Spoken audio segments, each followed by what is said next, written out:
നിസ്തുല്യനായ യേശുക്രിസ്തുവിന്റെ നാമത്തിൽ നിങ്ങളേവരെയും hope channel സ്റ്റുഡിയോയിലേക്ക് സ്വാഗതം ചെയ്യാണ്. ഇന്ന് ഞാൻ സംസാരിക്കാൻ പോകുന്ന വിഷയം 7-ാമത്തെ കൽപ്പനയെക്കുറിച്ചാണ്. അതിനു മുൻപായിട്ട് നമുക്ക് നമ്മുടെ ദൈവത്തോട് ഒരു വാക്ക് പ്രാർത്ഥിക്കാം. അടിയങ്ങളെ സ്നേഹിക്കുന്ന സ്വർഗീയ വാഴ്ത്തപ്പെട്ട ദൈവമേ, പൊന്നുനാമത്തിന് വീണ്ടും നന്ദിയോടെ സ്തോത്രം ചെയ്യുന്നു. ഒരു പ്രാവശ്യം കൂടെ തിരുസന്നിധിയിലായിരിക്കാൻ കർത്താവെ അവിടുത്തെ വചനം ധ്യാനിപ്പാൻ ഞങ്ങൾക്ക് തന്ന വിലയേറിയ സമയത്തിന് നന്ദിയോടെ സ്തോത്രം. അടിയങ്ങൾ പഠിക്കുന്ന വിഷയത്തെക്കുറിച്ച് അത് ഗഹനമായി ചിന്തിപ്പാനും അതങ്ങനെ തന്നെ ഇന്ന് പരിശോധിപ്പാനും കർത്താവിൽ ആശ്രയം ജീവിപ്പാനും സഹായിക്കണം. യേശുവിൽ കൂടി താഴ്മയോടും വിനയമായി ചോദിക്കുമ്പോൾ കൃപയോടെ കേൾക്കുമാറാകണമേ. ആമേൻ. അതെ, ഈ 10 കൽപ്പന എന്നുള്ളതായ വിഷയത്തെക്കുറിച്ച് ഈ പരമ്പരയിൽ നാം ഇന്ന് ചിന്തിപ്പാൻ പോകുന്നത് 7-ാമത്തെ കൽപ്പനയാണ്. നമുക്കറിയാം, മോശയ്ക്ക് ദൈവം 10 കൽപ്പനകളെ കൊടുത്തു. അത് വിശുദ്ധമായ കൽപ്പനകളെ അതിപരിശുദ്ധ സ്ഥലത്ത് പെട്ടകത്തിൽ നിക്ഷേപിച്ചു. അത് അവർക്ക് എന്നേക്കുമായുള്ളൊരു ജ്ഞാപകമായിട്ട്, ഓർമ്മയായിട്ട് അവരുടെ ജീവിത അനുസരണത്തിന് വേണ്ടിയാണ് ദൈവം കൊടുത്തത്. അങ്ങനെ ആ സാമൂഹ്യ വ്യവസ്ഥിതിക്ക് അവരുടെ നന്മപ്പടികളാൽ കെട്ടിപ്പടുക്കുന്നതിന് വേണ്ടി അവർ കൊടുത്തായ കൽപ്പനയിൽ ഒന്നായിരുന്നു 7-ാമത്തെ കൽപ്പന. അതേ ഞാൻ വായിക്കുന്നു. പുറപ്പാട് പുസ്തകം 20-ാമത്തെ അധ്യായത്തിൽ 14-ാമത്തെ വാക്യമാണ്, വ്യഭിചാരം ചെയ്യരുത്. അതെ, ഇത് എന്തിനു വേണ്ടി ദൈവം കൊടുത്തു എന്ന് ചോദിച്ചാൽ സാമൂഹ്യ വ്യവസ്ഥിതി നന്നായി കെട്ടുപണിയുന്നതിന് വേണ്ടിയാണ്, കുടുംബത്തിൻ്റെ പവിത്രതയെ സൂക്ഷിക്കുന്നതിന് വേണ്ടിയാണ്. അതായത്, this commandment forbids not only acts of impurity but sensual thoughts and desires or any practice that tends to excite them. അതേ, പ്രോക്രിയേഷന് വേണ്ടി ദൈവം സൃഷ്ടിച്ചതായ ഈ മനുഷ്യ അവയവങ്ങളെ അത് ഉപയോഗിക്കുന്ന രീതിയിൽ, അല്ലെങ്കിൽ അത് കൈകാര്യം ചെയ്യുന്ന രീതിയിൽ അതിന് നമ്മുടെ ചിന്തയിലായാലും നമ്മുടെ പ്രവർത്തനങ്ങളിലായാലും മറുതലിച്ചു പോകരുത്. അതിനുവേണ്ടിയാണ് ഈ നിയമം ദൈവം കൊടുത്തത്. അതെ, ആദ്യമായി ഏദൻ തോട്ടത്തിലാണ് വിവാഹം ദൈവം നടത്തിയത്. ആ മംഗളമായ കർമ്മത്തെക്കുറിച്ച് വേദപുസ്തകം അനുശാസിക്കുന്നത് എന്താണെന്ന് നമുക്ക് ചിന്തിക്കാം. അതേ, ഉൽപ്പത്തി പുസ്തകം 2-ാമത്തെ അധ്യായത്തിൽ 21 മുതൽ 24 വരെയുള്ളതായ വാക്യങ്ങൾ ഞാൻ വായിക്കുന്നു. ആകയാൽ യഹോവയായ ദൈവം മനുഷ്യനെ ഒരു ഗാഢനിദ്ര വരുത്തി. അവൻ ഉറങ്ങിയപ്പോൾ അവൻ്റെ വാരിയലുകളിൽ ഒന്ന് എടുത്ത് അതിന് പകരം മാംസം പിടിപ്പിച്ചു. യഹോവയായ ദൈവം മനുഷ്യനെടുത്ത വാരിയലിനെ ഒരു സ്ത്രീയാക്കി അവളെ മനുഷ്യൻ്റെ അടുക്കൽ കൊണ്ടുവന്നു. അപ്പോൾ മനുഷ്യൻ, ഇത് എൻ്റെ അസ്ഥിയിൽ നിന്ന് അസ്ഥിയും എൻ്റെ മാംസത്തിൽ നിന്ന് മാംസവുമാകുന്നു. അവളെ നരലിൽ നിന്ന് എടുത്തിരിക്കിയാൽ അവൾക്ക് നാരി എന്ന് പേരാകുമെന്ന് പറഞ്ഞു. അപ്പോൾ മനുഷ്യൻ, ഇത് ഇപ്പോൾ എൻ്റെ അസ്ഥിയിൽ നിന്ന് അസ്ഥിയും എൻ്റെ മാംസത്തിൽ മാംസവുമാകുന്നു. ഇവളെ നരലിൽ നിന്ന് എടുത്തിരിക്കിയാൽ ഇവൾക്ക് നാരി എന്ന് പേരാകും എന്ന് പറഞ്ഞുകൊണ്ട്, അതെ, അതുകൊണ്ട് പുരുഷൻ അപ്പനെയും അമ്മയെയും വിട്ടുപിരിഞ്ഞ് ഭാര്യയോട് പാറ്റിച്ചേരും, അവർ ഏക ദേഹമായി തീരും. അതെ, ദൈവമാണ് ആദ്യത്തെ വിവാഹം മംഗളമായി നടത്തിയത്. അത് ഏദൻ തോട്ടത്തിലായിരുന്നു. അവിടെ ഈ ദൈവം സ്ഥാപിച്ചതായ സ്ഥാപനങ്ങളിൽ 2 എണ്ണമുണ്ട്. ഒന്ന് വിവാഹവും മറ്റൊന്ന് ശബദുമാണ്. എന്നാൽ പാപത്തിന് ശേഷം അതിന് വലിയ വ്യത്യാസങ്ങളൊക്കെ ഉണ്ടായി എങ്കിലും ഇന്നും കുടുംബ വ്യവസ്ഥിതിക്ക് വലിയ വ്യത്യാസമൊന്നുമില്ല. അതേ, വിശുദ്ധ മത്തായിയുടെ സുവിശേഷത്തിൽ കർത്താവ് ഇപ്രകാരം പറയാണ്, അതിന് അവൻ സൃഷ്ടിച്ചവൻ ആദിയിൽ അവരെ ആണും പെണ്ണുമായി സൃഷ്ടിച്ചുവെന്നും അത് നിമിത്തം മനുഷ്യൻ അപ്പനെയും അമ്മയും വിട്ട് ഭാര്യയോട് പറ്റിച്ചേരും, ഇരുവരും ഒരു ദേഹമായി തീരുമെന്ന് അരുളി ചെയ്തു എന്ന് നിങ്ങൾ വായിച്ചിട്ടില്ലയോ? അതുകൊണ്ട് അവർ മേലാൽ 2 അല്ല ഒരു ദേഹമത്രേ. ആകയാൽ ദൈവം യോജിപ്പിച്ചതിനെ മനുഷ്യൻ വേർപിരിക്കരുത് എന്ന ഉത്തരം പറഞ്ഞു. അതായത്, യേശുക്രിസ്തു ഈ ഭൂമിയിലായിരുന്നപ്പോൾ വിവാഹ വ്യവസ്ഥിതിയെ മാനിച്ചു. അതിനെ തുടർന്നുള്ള ഒരു നടത്തിപ്പായിട്ട് ചിന്തിച്ചു.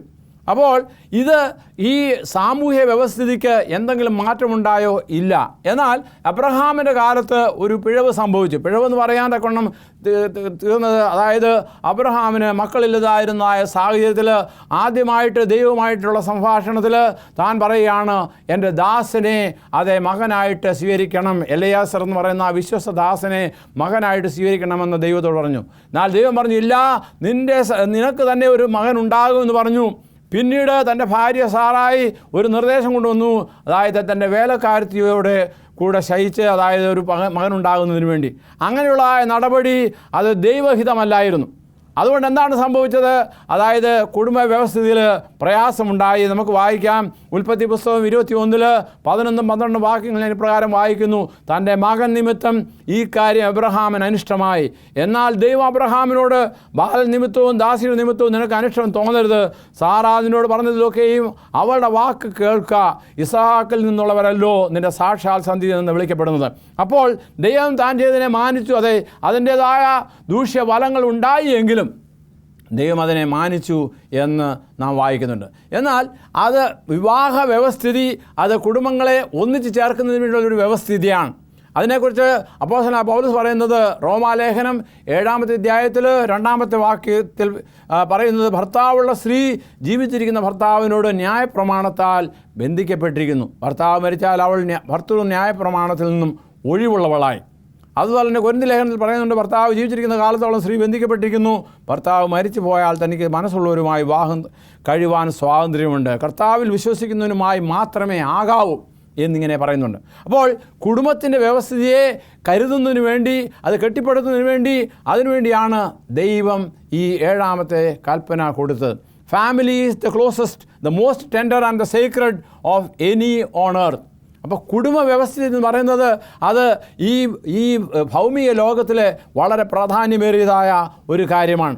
അത് ശരിയായിട്ട് പാലിക്കുകയാണെങ്കിൽ കണിശമായിട്ടും ഈ വിവാഹ ഉടമ്പടി എന്ന് പറയുന്നത് അത് ദൈവത്തോടുകൂടി ചുമതലയോടുകൂടിയുള്ള ഒരു കാര്യമാണ് എന്ന് ഉദ്ധരിക്കുന്നുണ്ട്. ആയതുകൊണ്ട് പ്രിയ ദൈവജനമേ, അതേ യേശുക്രിസ്തു ഈ ഭൂമിയിലായിരുന്നപ്പോൾ അതേ വിവാഹത്തെ വളരെ അതേ 7-ാം കൽപ്പനയെ കുറെ കൂടി വിപുലീകരിച്ച് കാണിച്ചതായിട്ട് നമുക്ക് വിശുദ്ധ മത്തായിയുടെ സുവിശേഷത്തിൽ വായിക്കാൻ സാധിക്കും.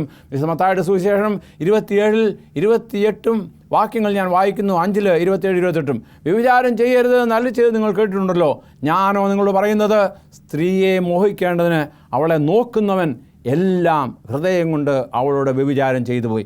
അപ്പോൾ ഒരു പ്രവൃത്തി എന്നുള്ളതിനേക്കാൾ ഉപരിയായിട്ട് നമ്മുടെ ചിന്തയിൽ, അതായത് ഒരു സ്ത്രീയെ മോഹിക്കേണ്ടതിന് അവളെ നോക്കുന്നവൻ എല്ലാം ഹൃദയം കൊണ്ട് അവളോട് വ്യഭിചാരം ചെയ്തു പോയി എന്നാണ് യേശുക്രിസ്തു പറഞ്ഞത്. അപ്പോൾ മനുഷ്യൻ്റെ പാപപ്രക്രിയയിൽ എത്രമാത്രം തീരുമാനങ്ങൾ, ആലോചനകൾ ഉണ്ട് എന്നുള്ളത് ചൂണ്ടിക്കാണിക്കുകയാണ് യേശുക്രിസ്തു ചെയ്തത്.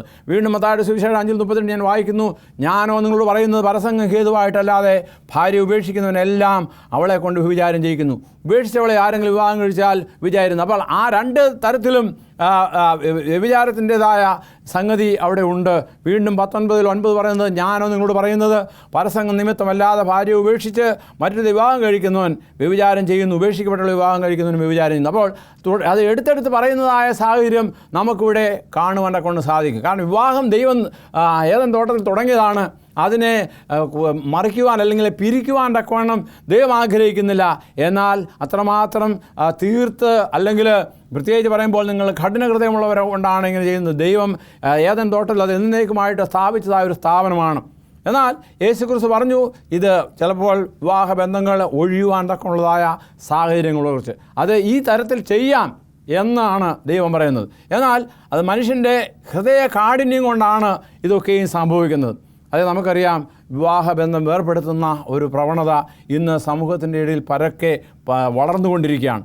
എന്നാൽ കുടുംബ വ്യവസ്ഥിതി അനുസരിച്ച് അത് അന്യോന്യം ചേർന്ന് സന്തോഷത്തോടെ സമാധാനത്തോടെ പോകുന്നതായ ഒരു സാഹചര്യമാണ് ദൈവം പ്രതീക്ഷിക്കുന്നത്. എന്നാൽ ഇതിന് അപ്പുറമായിട്ട് ചെയ്യുന്ന പല രീതികളും അല്ലെങ്കിൽ പ്രവണതകൾ മനുഷ്യ സമൂഹത്തിലുണ്ട്. അതിനെക്കുറിച്ച് അപ്പോസ്തലനായ പൗലോസ് പ്രകാരം പറയുന്നു. ഗലാത്യ ലേഖനം 5:19-20 പറയുന്നത്, ജഡത്തിൻ്റെ പ്രവൃത്തികളോ ദുർനടപ്പ്, അശുദ്ധി, ദുഷ്കാമം, വിഗ്രഹാരാധന, ആഭിചാരം, പക, പിണക്കം, ജാരശങ്ക, ക്രോധം, ശാഠ്യം, ദ്വന്ദ്വപക്ഷം, ഭിന്നത, അസൂയ, മദ്യപാനം, വെറിക്കൂത്ത് മുതലായവ എന്ന് വെളിവാകുന്നു. ഈ വക പ്രവർത്തിക്കുന്നവർ ദൈവരാജ്യം അവകാശമാക്കിയില്ല എന്ന് ഞാൻ മുമ്പേ പറഞ്ഞതുപോലെ ഇപ്പോഴും നിങ്ങളോട് പറയുന്നു, മുൻകൂട്ടി പറയുന്നുവെന്ന് അപ്പോസ്തലനായ പൗലോസ് പറയുകയാണ്. അപ്പോൾ ആ ലിസ്റ്റിൽ നമുക്ക് കാണുവാൻ സാധിക്കും എന്താണ് അശുദ്ധി, ദുഷ്കാമം ആദിയായവളുണ്ട്. ഇങ്ങനെ പ്രവർത്തിക്കുന്നവരാരും എന്ത് ചെയ്യില്ല, സ്വർഗരാജ്യത്തിൽ പോവുകയില്ല. അതായത് ദുർനടപ്പും യാതൊരു അശുദ്ധിയും, വീണ്ടും എഫേസ്യ ലേഖനത്തിൽ താൻ പറയുന്നത്, ദുർനടപ്പും യാതൊരു അശുദ്ധിയും അത്യാഗ്രഹവും നിങ്ങളുടെ ഇടയിൽ പറക പോലും അരുത്. അങ്ങനെയാകുന്നു വിശുദ്ധന്മാർക്ക് ഉചിതം. എന്താണ് വിശുദ്ധന്മാർക്ക് ഉചിതം? ചീത്തത്തരം, പൊട്ടത്തരം, കളിവാക്ക്, ഇങ്ങനെ ചേർച്ചയില്ലാത്ത ഒന്നും അരുത്. സ്തോത്രമത്രേ വേണ്ടുന്നത്. ദുർനടപ്പുകാരൻ, അശുദ്ധൻ, വിഗ്രഹാരാധിയായ ദ്രവ്യാഗ്രഹി ഇവർ ആർക്കും ക്രിസ്തുവിൻ്റെ ദൈവത്തിൻ്റെയും രാജ്യത്തിൽ അവകാശമില്ല എന്ന് നിങ്ങൾ അറിയുന്നുവല്ലോ. അതായത് നമ്മുടെ കർത്താവായ യേശു ക്രിസ്തു ഒരു രാജ്യം, അതായത് സ്വർഗീയമായ രാജ്യം കെട്ടിപ്പടുപ്പാൻ തക്കവണ്ണമാണ് ഈ ഭൂമിയിൽ വന്നത്. അതെ, താൻ കെട്ടിപ്പടുത്തുന്ന ആ രാജ്യത്തിൽ എത്തിച്ചേരണമെന്നുണ്ടെങ്കിൽ അതിന് ഈ പറയപ്പെട്ട കാര്യങ്ങളൊന്നും നമ്മുടെ ജീവിതത്തിൽ പാടില്ല. ദുർനടപ്പ്, യാതൊരു അശുദ്ധിയും, അതായത് ദുർനടപ്പുകാരൻ, അശുദ്ധൻ എന്ന് എടുത്തെടുത്ത് പറയുകയാണ്. കാരണം ദൈവം ആഗ്രഹിക്കുന്നത് കുടുംബ വ്യവസ്ഥിതിയിൽ നല്ല കാര്യങ്ങൾ ചെയ്യുവാൻ വേണ്ടിയാണ്. ആയതുകൊണ്ട് വീണ്ടും പൗലോസ് പറയുമ്പോൾ 1 തെസ്സലോനിയർ 5:22 നാം വായിക്കുന്നത്, സകലവിധ ദോഷവും വിട്ടകലുവിൻ. അതായത് നമ്മിൽ ദോഷമുണ്ടായിരിക്കരുത്. അതിനുവേണ്ടിയാണ് വീണ്ടും അപ്പോസ്തലനായ പൗലോസ് 1 കൊരിന്ത്യർ 15:33 പറയുന്നത്, വഞ്ചിക്കപ്പെടരുത്, ദുർഭാഷണത്താൽ സദാചാരം കെട്ടുപോകുന്നു. വീണ്ടും എഫേസ്യ ലേഖനത്തിൽ ഞാൻ വായിക്കുന്നത്, കേൾക്കുന്നവർക്ക് കൃപ ലഭിക്കേണ്ടതിന് ആവശ്യം പോലെ ആത്മീയ വർധനയ്ക്കായി നല്ല വാക്കല്ലാതെ ആകാത്തതൊന്നും നിങ്ങളുടെ വായിൽ നിന്ന് പുറപ്പെടരുത്. അതായത് നമ്മുടെ സംസാരത്തിൽ പോലും ഏത് പാടില്ല, അതായത് ഈ ദൈവത്തിൻ്റെ ദൈവകൽപ്പനയ്ക്ക് വിരുദ്ധമായിട്ട് സംസാരിക്കുകയോ പ്രവർത്തിക്കുകയോ ചിന്തിക്കുകയോ ചെയ്തരുത് എന്നാണ് പറയുന്നത്. അതെ, വേദപുസ്തകത്തിലെ ചില ഉദാഹരണങ്ങൾ നമുക്ക് ചിന്തിക്കാം. അനേക ഉദാഹരണങ്ങളുണ്ടെങ്കിലും ആദ്യമായിട്ട് എനിക്ക് പറയുവാനുള്ളത് അതെ ജോസഫിൻ്റെ ജീവിതത്തെക്കുറിച്ചാണ്. നമുക്കറിയാം, ജോസഫ് 11ാമത്തെ മകനായ യാക്കോബിൻ്റെ 11ാമത്തെ മകനായിരുന്നു. അവനോട് പിതാവിന് വളരെ ഇഷ്ടമുണ്ടായിരുന്നു. എങ്കിലും മറ്റ് സഹോദരങ്ങൾക്ക് അവനോട് വലിയ താല്പര്യമില്ലായിരുന്നു. അവൻ സ്വപ്നം കണ്ടു, അതിൻ്റെ അർത്ഥം പറഞ്ഞു. അതൊക്കെയും അവരുടെ ഈ അസൂയയ്ക്കും അവരുടെ ദേഷ്യത്തിനും ഇടയാക്കി തീർത്തു. അങ്ങനെ അവനെ എന്തു ചെയ്തു? അവരെ മിസ്രൈമിലേക്ക് പോകുവാൻ, അല്ലെങ്കിൽ വിൽക്കപ്പെടുവാനൊക്കെ ഇടയായിത്തീർന്നു. എന്നാൽ മിസ്രൈം ദേശത്ത് എത്തിയതായ തന്നെ പോത്തിഫറിൻ്റെ ഭവനത്തിൽ വെച്ച് അതേ പോത്തിഫറിൻ്റെ ഭാര്യ, അതേ ഇവൻ യവനക്കാരനും അതുപോലെ സൗന്ദര്യവാനുമായിരുന്നുകൊണ്ട് അവനെ മോഹിച്ചു. അതെ, അവനുമായി ശയിക്കുന്നതിന് വേണ്ടി ആഗ്രഹിച്ചു. എന്നാൽ ആ ജോസഫ് വളരെ നല്ല സ്വഭാവമുള്ളവനായിരുന്നു, ദൈവഭയമുള്ളവനായിരുന്നു. അവന് അതിന് വഴങ്ങിയില്ല. അതിനെക്കുറിച്ച് ഉൽപ്പത്തി പുസ്തകം 39ാമത്തെ അധ്യായത്തിൽ ഏതാനും ചില വാക്യങ്ങൾ ഞാൻ വായിക്കുന്നു. പ്രത്യേകിച്ച് 9ാമത്തെ വാക്യം പറയുന്നത്, ഈ വീട്ടിൽ എന്നേക്കാൾ വലിയവനില്ല. നമുക്കറിയാം, ജോസഫിന് അവിടെ പോത്തിഫർ പൂർണ്ണ സ്വാതന്ത്ര്യം കൊടുത്തു. അവന് ആ ഭവനത്തിൻ്റെ മുഴുവനും അധികാരം ഉണ്ടായിരുന്നു, കാര്യങ്ങൾ എടുക്കുന്നതിനും ചെയ്യുന്നതിനും എല്ലാം. എന്നാൽ നീ അവൻ്റെ ഭാര്യയാകിയാൽ നിന്നെ അല്ലാതെ മറ്റ് യാതൊന്നും അവൻ എനിക്ക് വിരോധിച്ചിട്ടുമില്ല. അതുകൊണ്ട് ഞാൻ ഈ മഹാദോഷം പ്രവർത്തിച്ചിട്ട് ദൈവത്തോട് പാപം ചെയ്യുന്നത് എങ്ങനെ എന്ന് പറഞ്ഞു. അപ്പോൾ മനഃപൂർവ്വമായിട്ട് ദൈവകൽപ്പന അനുസരിക്കുവാൻ തക്കവണ്ണമുള്ള തൻ്റെ ഇടം അല്ലെങ്കിൽ തയ്യാറെടുപ്പ് ഈ ജോസഫിനുണ്ടായിരുന്നു. എന്നാൽ അവന് പിന്നീട് നടന്ന കാര്യത്തെക്കുറിച്ചൊക്കെ നമുക്കറിയാം. എന്നാൽ ദൈവത്തിന് വിരോധമായി ദൈവത്തോട് പാപം ചെയ്യുകയില്ല എന്നുള്ളൊരു തീരുമാനമാണ് ജോസഫിനുണ്ടായത്. അതെ, അതിൻ്റെ കഥ പിന്നീട് അവസാനിക്കുന്നത്, അവൾ ജോസഫിനെ ഒരു തക്കത്തിൽ പിടിക്കുവാനൊക്കെ പരിശ്രമിച്ചു.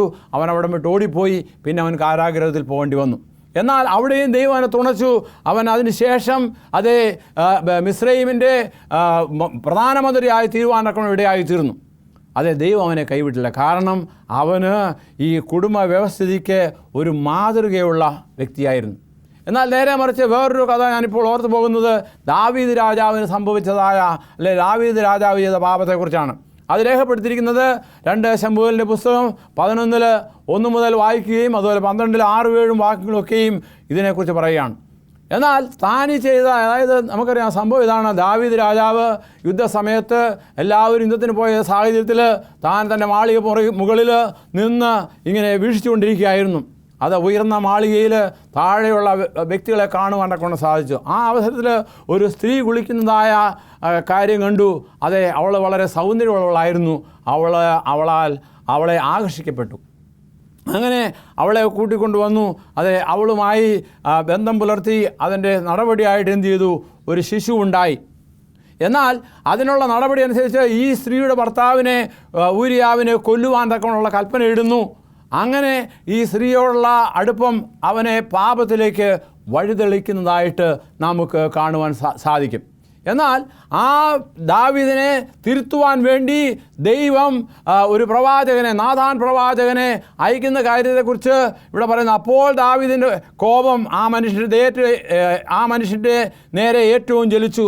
അതായത് നാഥാൻ പ്രവാചകൻ വന്ന് തന്നോട് ഒരു ചെറിയ കഥ രൂപേണ ചില കാര്യങ്ങൾ പറയായിരുന്നു.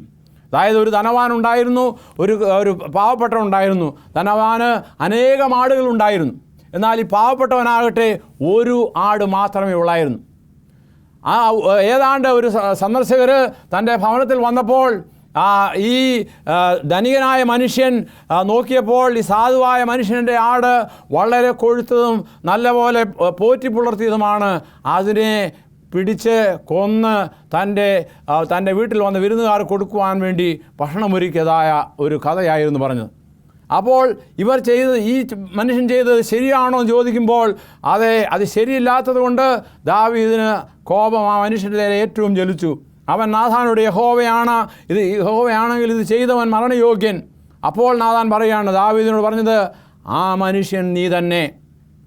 ഇസ്രായേലിൻ ദൈവമായ യഹോവ ഇപ്രകാരം അരുളി ചെയ്യുന്നു, ഞാൻ നിന്നെ ഇസ്രായേലിൻ രാജാവായിട്ട് അഭിഷേകം ചെയ്തു, നിന്നെ ശൗലിൻ്റെ കയ്യിൽ നിന്നൊക്കെ വിടുവിച്ചു. ഇത്രമാത്രം അനുഗ്രഹിച്ചിട്ടും നീ ഒരു ചെറിയമായ ഈ കാര്യം ഈ പാപം ചെയ്യുവാൻ ഇടയായി തരുന്നു. എന്നാൽ ദാവീദ് രാജാവ് തൻ്റെ പാപത്തെ ഏറ്റുപറഞ്ഞു. ദൈവസന്നിധിയിൽ മോചനത്തിനായിട്ട് അപേക്ഷിക്കുന്നതൊക്കെയും സങ്കീർത്തനങ്ങളിലൂടെ നാം വായിക്കുന്നുണ്ട്. എന്നാൽ താൻ ചെയ്ത തെറ്റ്, അത് രാജാവായാലും ആരായാലും ചെയ്യുന്ന തെറ്റാണ് എന്ന് ദൈവം ബോധ്യപ്പെടുത്തി കൊടുക്കുകയാണ്. അതുപോലുള്ളതായ സാഹചര്യങ്ങളിൽ നാമും ഏർപ്പെടാറുണ്ട്, അല്ലെങ്കിൽ നമ്മുടെ ഏർപ്പാടുകൾ ഉണ്ടാകാറുണ്ട്. എന്നാൽ ദൈവം നമ്മോട് ആജ്ഞാപിക്കുന്നത് എന്താണ്? അവയിൽ നിന്നും വിട്ടുമാറി വരിക. വ്യഭിചാരം ചെയ്യരുത് എന്നുള്ളതാണ് ഈ കൽപ്പന കൊണ്ട് ഉദ്ദേശിക്കുന്നത്. ഈവൻ നമ്മുടെ ചിന്തകളിൽ പോലും അങ്ങനെയുള്ളതായ കാര്യങ്ങൾ കടന്നു വരരുത്. അതുകൊണ്ടാണ് യേശുക്രിസ്തു പറഞ്ഞത് എന്താണ്? അതായത് ഒരു സ്ത്രീയെ ആവശ്യമില്ലാത്ത ചിന്തയോടുകൂടി നോക്കിയാൽ പോലും അത് പാപം ആണ് എന്ന്. കാരണം മനുഷ്യ ഹൃദയങ്ങൾ പൂർണ്ണമായും വ്യക്തിപരമായിട്ട് അത് നല്ലതായിരിക്കണം. അതുകൊണ്ടാണ് സദൃശ്യവാക്യങ്ങളിൽ ഇപ്രകാരം 4:23 ഞാൻ വായിക്കുന്നത്, സകല ജാഗ്രതയോടും കൂടെ നിൻ്റെ ഹൃദയത്തെ കാത്തുകൊള്ളുക, ജീവൻ്റെ ഉത്ഭവം അതിൽ നിന്നല്ലോ ആകുന്നത്. അതുപോലെ വീണ്ടും 23:7, അവൻ തന്നെ മനസ്സിൽ കണക്കൂട്ടുന്ന പോലെ തന്നെ ആകുന്നു. അതായത് നാം ചില കാര്യങ്ങളൊക്കെ ഈ മനസ്സിൽ ഇങ്ങനെ കണക്കൂട്ടാറുണ്ട്. എന്നാൽ അത് അങ്ങനെ വരരുത്, നന്മയായത് ചെയ്യുക. വീണ്ടും മത്തായിയുടെ സുവിശേഷം 5:8 ഞാൻ വായിക്കുന്നു, ഹൃദയശുദ്ധിയുള്ളവർ ഭാഗ്യവാന്മാർ, അവർ ദൈവത്തെ കാണും. അതായത് ഹൃദയത്തിൻ്റെ ശുദ്ധിയെ കുറിക്കുന്നതാണ് ഇവിടെ ഉദ്ദേശിക്കുന്നത്. അതായത് നമ്മുടെ കുടുംബജീവിതത്തിലും ഹൃദയശുദ്ധി ഉണ്ടായിരിക്കണം. അത് അവിടെ ഇവിടെയും വാണ്ടർ ചെയ്യുവാൻ, അല്ലെങ്കിൽ അവിടെ ഇവിടെയും പോവാൻ തക്കവണ്ണം നാം ഒരിക്കലും ഇടയാകരുത്. കാരണം ദൈവം ആഗ്രഹിക്കുന്നത് നമ്മിൽ നന്മയാണ്. കുടുംബ വ്യവസ്ഥിതിയിൽ purity of the heart, purity of the family, ഇത് ഉണ്ടാകുവാൻ വേണ്ടിയാണ് ദൈവം ഈ 7-ാം കൽപ്പന കൊടുത്തത്.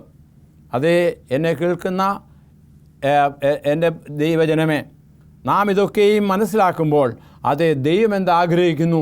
നമ്മിൽ കുടുംബത്തിൽ നന്മയുണ്ടാകണമെന്നാണ് ദൈവം ആഗ്രഹിക്കുന്നത്.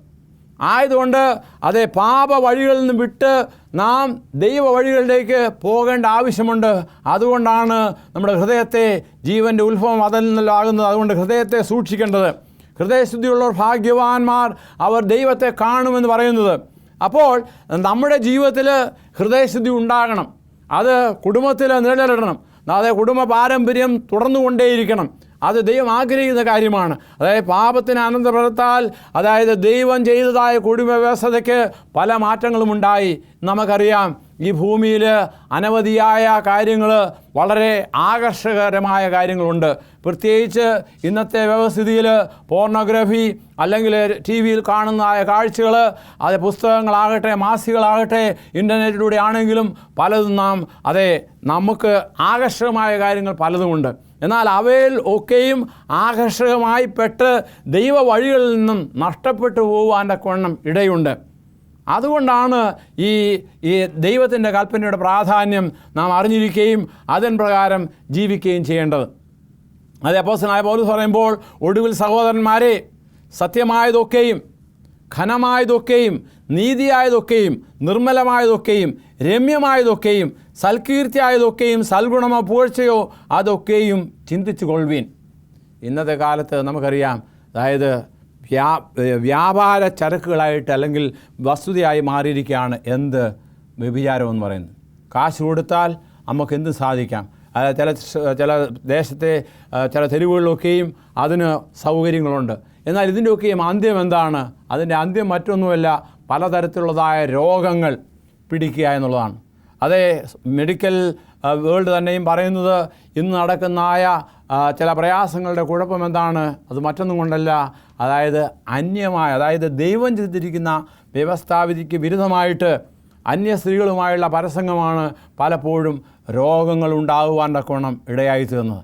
അത് വെറും സാധാരണ മരുന്നുകൊണ്ട് മാറുന്ന രോഗങ്ങളല്ല, എന്നേക്കുമായിട്ട് മനുഷ്യനിലെ കുടികൊണ്ട് അവനെ ഇല്ലാതാക്കുന്ന രോഗങ്ങൾ വരെയും ഉണ്ട്. ഇതൊക്കെ എങ്ങനെയാണ് സംഭവിക്കുന്നത്? മറ്റൊന്നുമല്ല, മനുഷ്യൻ അതേ വിശുദ്ധിയോടുകൂടി ജീവിക്കുകയാണെങ്കിൽ, കുടുംബജീവിതത്തിൻ്റെ വിശുദ്ധി പാലിക്കുകയാണെങ്കിൽ, അതേ അവലക്ഷണക്കേടില്ലാതെ അതേ താനും തൻ്റെ ഭാര്യയും അനുഭവിക്കേണ്ടതായ സന്തോഷം അനുഭവിച്ച് ജീവിക്കുകയാണെങ്കിൽ അതേ കുടുംബത്തിൽ സന്തോഷമുണ്ടാകും, അനുഗ്രഹമുണ്ടാകും. അതുകൊണ്ടാണ് അപ്പോസ്തലനായ പൗലോസ് പറയുന്നത്, ഒടുവിൽ സഹോദരന്മാരെ, അതിന് വേണം സഹോദരിമാരെ എന്ന് പറയാം, സത്യമായതൊക്കെയും ഘനമായതൊക്കെയും നീതിയായതൊക്കെയും നിർമ്മലമായതൊക്കെയും, അതായത് നിർമ്മലത, പ്യൂരിറ്റി, ഇത് നമ്മുടെ ജീവിതങ്ങളിൽ ആവശ്യമാണ്. അതില്ലാതെ പോകുന്നതുകൊണ്ടാണ് അത് പല രോഗങ്ങളിലൂടെയും അത് മറ്റ് പ്രയാസങ്ങളിലൂടെയും ഈവൻ കുടുംബ തലമുറകളിലൂടെയും കടന്നു പോകുന്നത്. നമുക്കറിയാം, എയ്ഡ്സ് എന്ന് പറയുന്ന രോഗം ഇന്ന് സമൂഹത്തിൽ എല്ലാ രാജ്യങ്ങളിലും അനവധിയായ ആൾക്കാർക്കുണ്ട്. അതിൻ്റെ കാരണം എന്താണ്? അതിന് ഒരു കാരണം പറയുന്നത് ആ ഇണയില്ലാത്തതായ ബന്ധമാണ്. അതായത് നമുക്ക് ചേരാത്തതായ ബന്ധത്തിലൂടെ നാം ഏർപ്പെടുമ്പോൾ ഇങ്ങനെയുള്ള രോഗങ്ങളൊക്കെ വരികയാണ് ചെയ്യുന്നത്. അത് വന്നാലോ അത് അവൻ്റെ തലമുറ തൻ്റെ കുഞ്ഞു മക്കളിലേക്കും പകരുകയാണ്. അപ്പോൾ അതുകൊണ്ട് അത് പുരുഷനായാലും സ്ത്രീ ആയാലും വളരെയധികം സൂക്ഷിക്കേണ്ടതായ കാര്യങ്ങളുണ്ട്. ആയതുകൊണ്ട് അതായത് സൽകീർത്തിയായത്, നന്മയായത്, അത് പുകഴ്ചയായത്, ഇതൊക്കെയും ചിന്തിക്കുക. അതായത് ദൈവം ആഗ്രഹിക്കുന്ന എന്താണ്? പ്യൂരിറ്റി ഓഫ് ദ ഫാമിലി, കുടുംബത്തിൻ്റെ വിശുദ്ധി. ആ വിശുദ്ധി നാം നമ്മുടെ ഇടപാടുകളിൽ ഉണ്ടാവുകയാണെങ്കിൽ അതേ നമ്മുടെ കുടുംബം സന്തോഷപ്രദമായിരിക്കും. ആയതുകൊണ്ട് എനിക്ക് ഇന്ന് നിങ്ങളോട് പറയുവാനുള്ളത്, ദൈവം കൽപ്പിച്ചതായ ഈ കൽപ്പനയ്ക്ക് അതേ കുടുംബത്തിൻ്റെ പവിത്രതയെ സൂക്ഷിക്കുവാൻ തക്കവണ്ണം നാം ബാധ്യസ്ഥരാണ്. ആയതുകൊണ്ട് ആ നല്ല വഴിയിലേക്ക് തിരിയുവാൻ ദൈവം നമ്മെ ഓരോരുത്തരെയും സഹായിക്കട്ടെ.